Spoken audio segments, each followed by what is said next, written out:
in protest against police brutality. The authorities resorted to tear gas to disperse the crowds.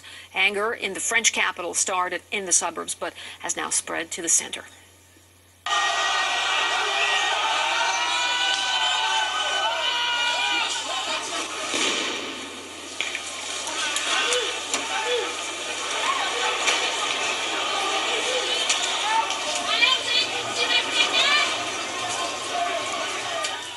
A number of arrests have been made, and riot police have been seen pushing protesters to the ground and dragging some away by their clothing.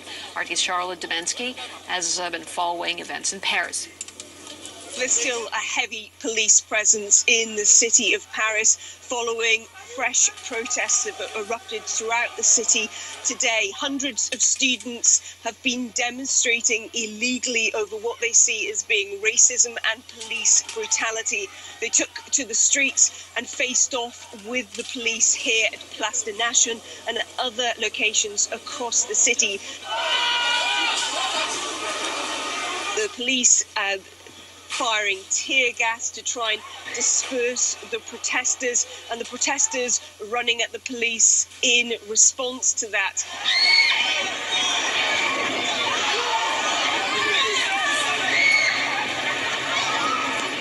As a result of those student protests today, 16 schools were fully blocked by the protest, 12 were partially blocked. And we understand from some reports that overnight rubbish bins were placed outside some of those schools and were lit by the protesters today. That's a tactic we've seen from the protesters over the last 3 weeks. Now, these protests originally began after an incident on February 2nd. 3 weeks ago today, a young man was stopped for what was supposed to be a routine ID check in a northern suburb of Paris called Aulnay-sous-Bois.